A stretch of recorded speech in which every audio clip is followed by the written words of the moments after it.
Okay, magandang tanghali po. Tanghali! Hindi na tanghali, hapon. Ay, hindi, tanghali. Kasi, well, ay 1 o'clock na, hapon. Yun. Magandang hapon po. Yung tanghali, 12. Pag 12, tanghali. Pag lampasan ng 12, 1 o'clock na, hapon na yun. Yun ang pinag-aaralan kong Tagalog, kaya hindi ako sanay sa Tagalog masyado. Pero siguro 95% pwede na ako sa Tagalog. Alright, so magandang hapon po. At nasa ako tayo ng Genesis Chapter 9. chapter 7. Chapter 7 muna. Papunta na tayo sa 9. Pero iniisa-isa ko yung mga chapters at ngayon nasa chapter 7 tayo, verse number 10. Chapter 7, verse number 10. At napag-aralan natin nung nakaraan, Monday, yung tinalakay natin yung hatol ng Diyos na pinadala niya sa buong daigdig o yung pag-uusapan natin ngayon, itong sinasabi sa Genesis chapter 7 na baha o yung delubyo na ipinadala ng Diyos. So, Genesis chapter 7, verse number 10, babasahin natin ito tapos magbibigay ako ng mga lessons na mapupulot natin sa salita ng Diyos at nawa ito ay maging ginhawa at kapayapaan sa ating isip, sa ating puso at makita natin ang layunin ng Diyos sa kanyang salita dito sa Genesis chapter 7, yung pagbuhos ng baha o ng dilubyo sa mundo. At ano-anong mga nangyari at ano-anong mga resulta nito. At lalo na makita natin ang magandang balita na bagamat ang Panginoong Diyos ay nag-promise na hindi na niya ulit wawasakin ang daigdig sa pamamagitan ng tubig, ay tapat ang Diyos sa kanyang pangako. Naglagay pa siya ng rainbow. Ano yung rainbow sa Tagalog? Baghari. Baghari, no? Galing ng Tagalog, baghari. Paano nangyari rainbow? Baghari. Titingnan ko yan mamaya, i-examine ko, paano naging baghari ang rainbow?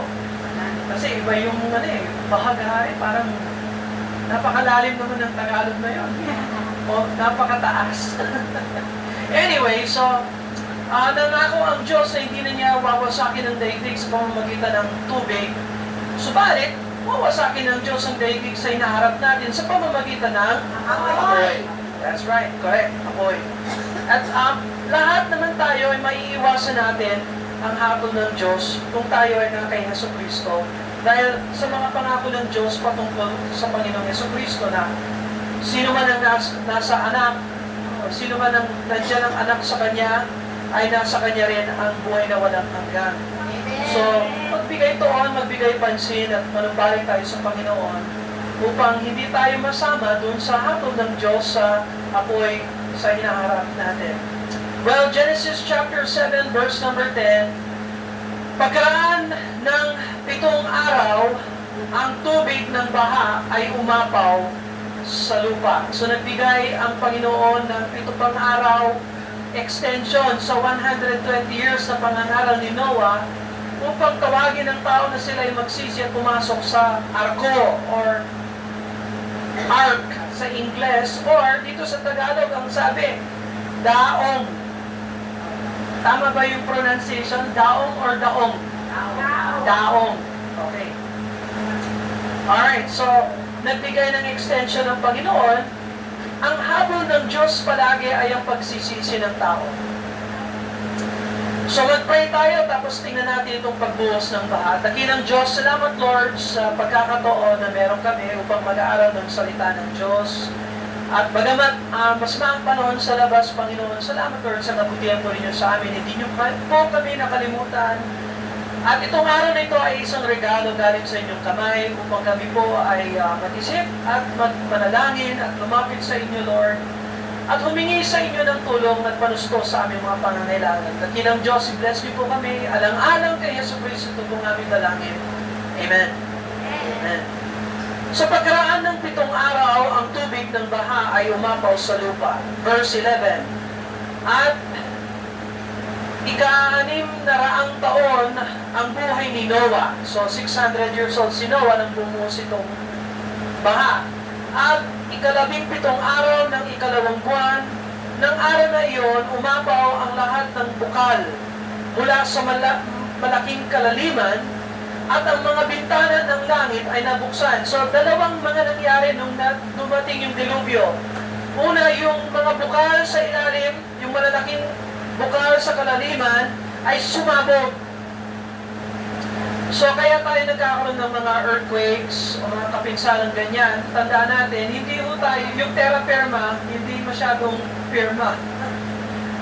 Kumikilos po yung mga tectonic plates at marami pong mga kabundukan at mga ano yung mountain sa Tagalog? Ayun. Marami rin mga kabundukan sa ilalim ng ocean. At ito ay malamang mga volcanic fountains sa ilalim. At yun ay mga pinasabog ng Diyos. Bukod doon, sabi ng Bible, ang bintana ng langit ay nabuksan.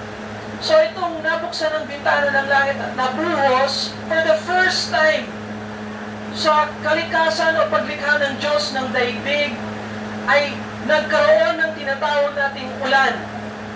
So hindi mo pamilyar yung mga lahi ni Adan dito sa pangyayari ng pag-ulan.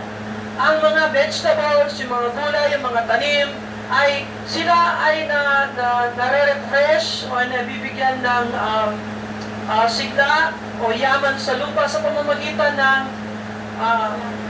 fog.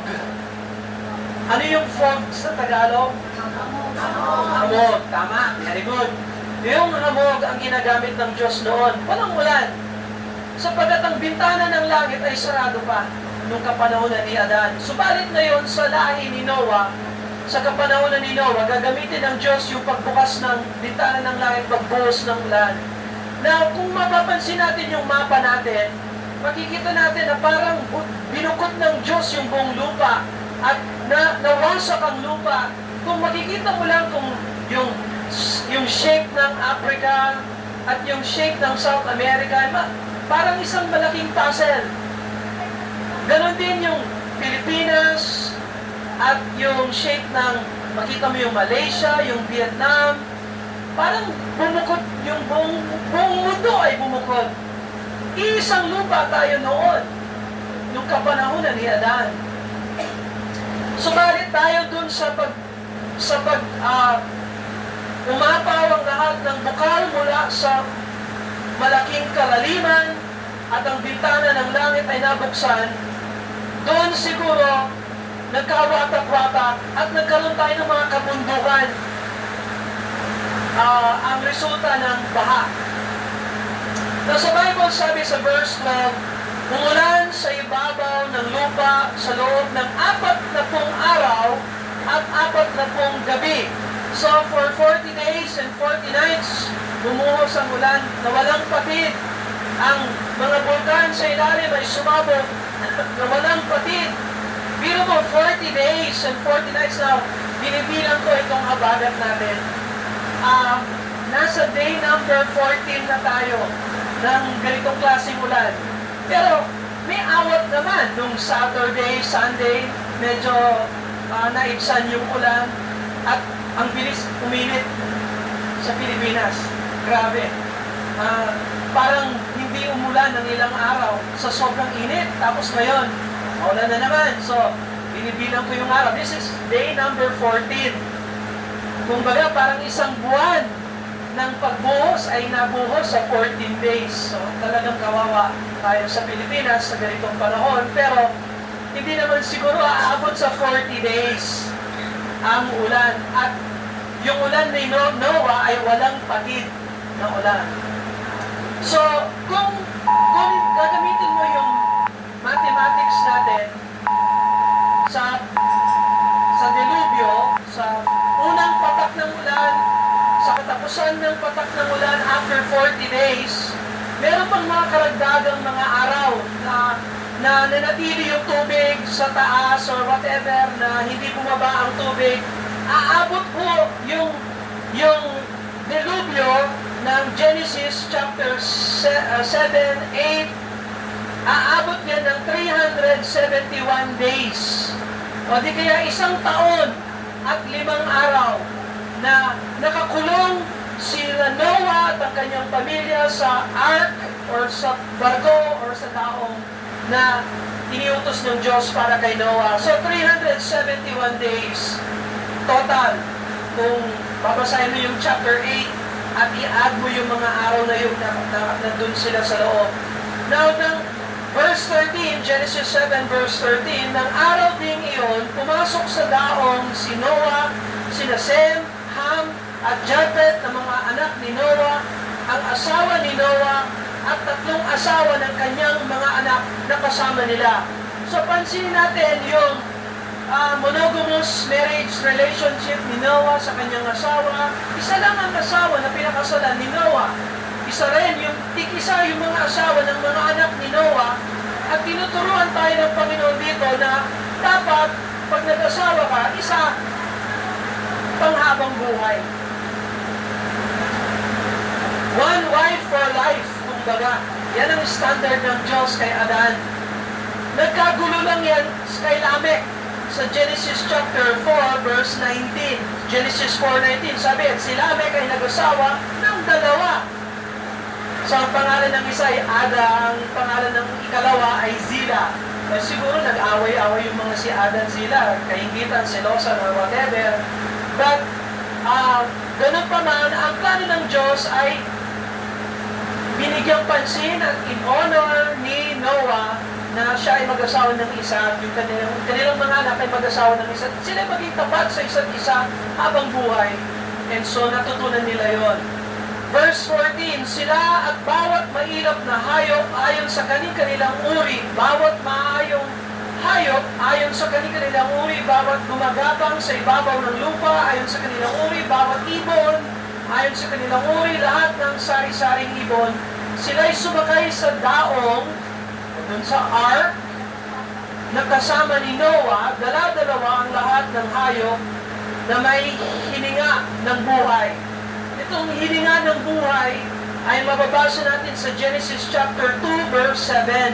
Kung maalala natin, nung nilikha ng Diyos si Adan at nilalang ng Panginoon ang tao mula sa alabok ng lupa at hiningan ng mga butas ng kanyang ilong ng hininga ng buhay. At ang tao ay naging buhay na kaluluwa. So, alam natin na yung buhay natin ay hiram lamang sa Diyos. Amen? Yes, bawat hinga ay regalo ng Diyos at hiram. At nawa paisolin natin sa Panginoon ang kaluwalhatian at pasasalamat sa kanyang kabutihan sa atin habang may hininga tayo. So, itong hininga ng buhay ay napreserba yung mga nasa loob ng daong. Ang mga sumakay, verse 16, ang mga sumakay na lalaki at babae, ng lahat ng laman, pumasok sila gaya sa iniutos sa kanya ng Diyos at sila'y ikinulong ng Panginoon sa loob. So kung anong sinimulan ng Diyos, yan ang kanyang tatapusin.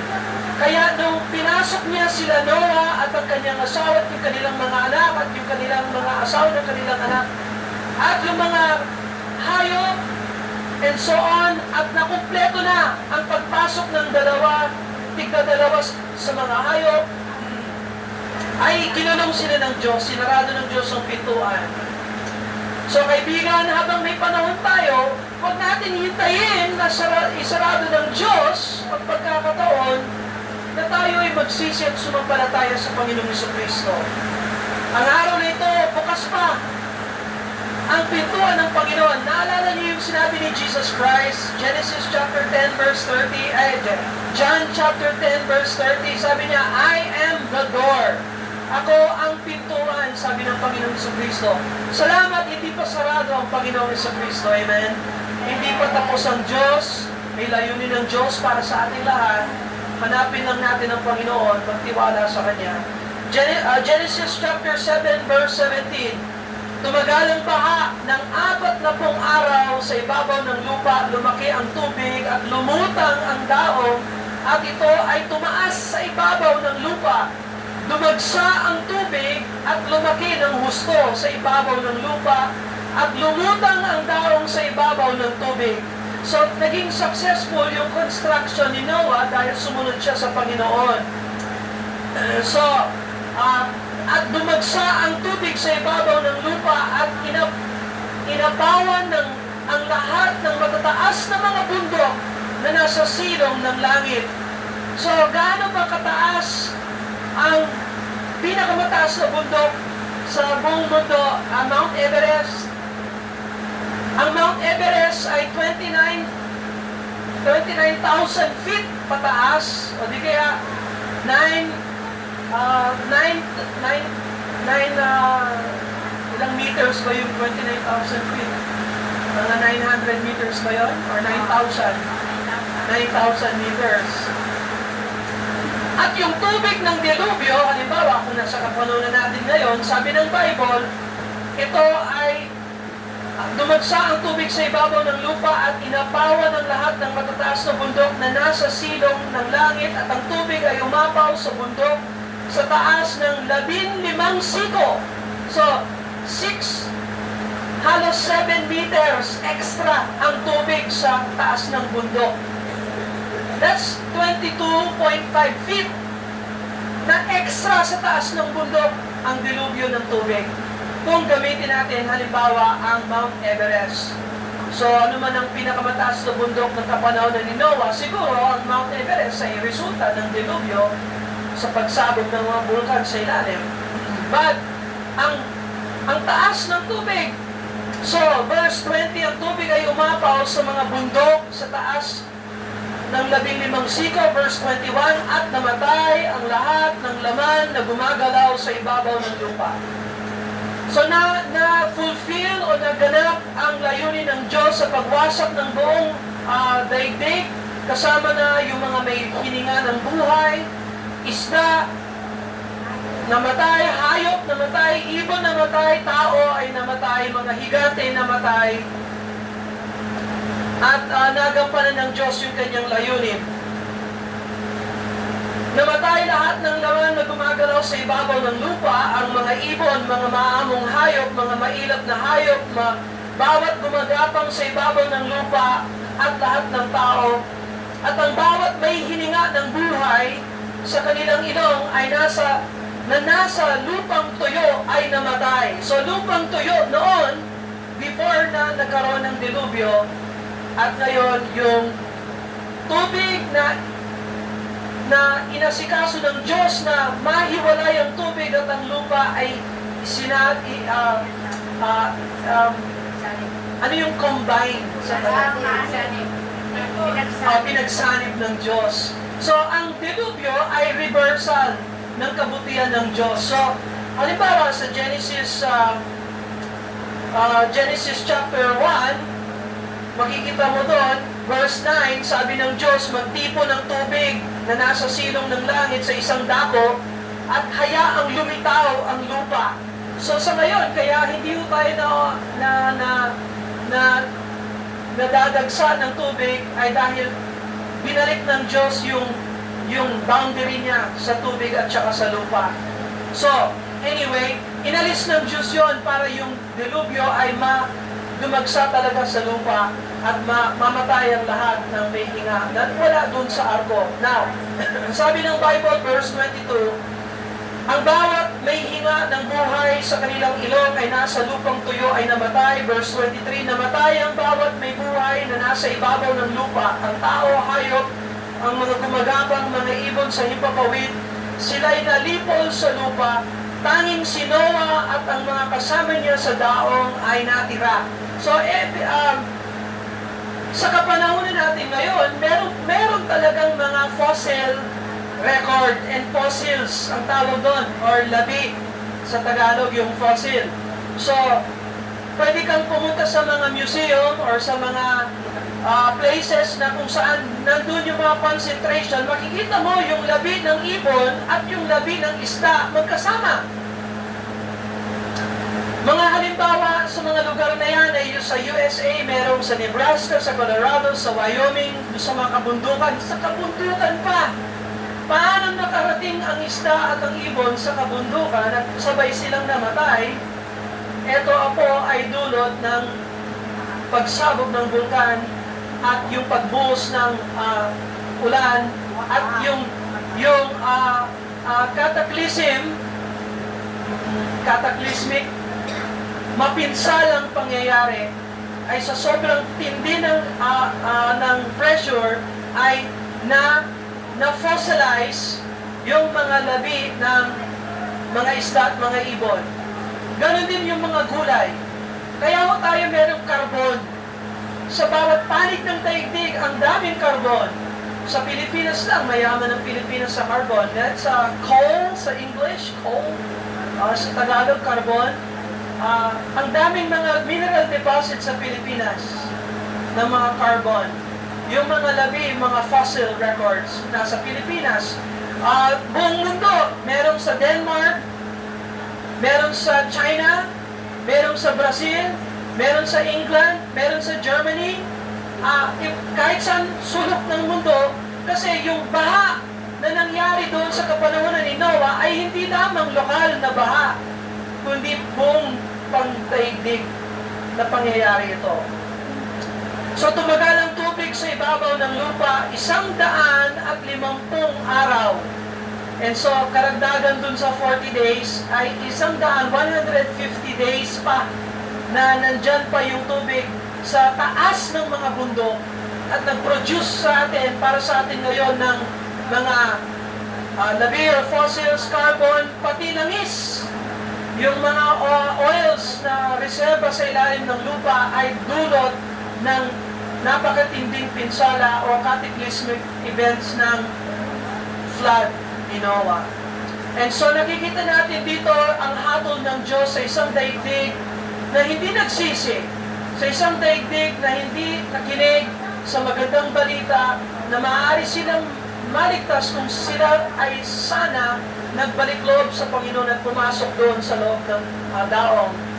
At ganoon din ang magandang balita ng Panginoon, sabi ng Bible, sapagkat gayon na lamang ang pag-ibig ng Diyos sa sanglibutan, ibinigay niya ang kanyang tanging anak upang sino mang sa kanya'y sumampalataya ay huwag mapahamak, kundi magkaroon ng buhay na walang hanggan. Sapagkat hindi sinugo ng Diyos ang anak sa sanglibutan upang hatulan ang sanglibutan, kundi upang ang sanglibutan ay maligtas sa pamamagitan niya.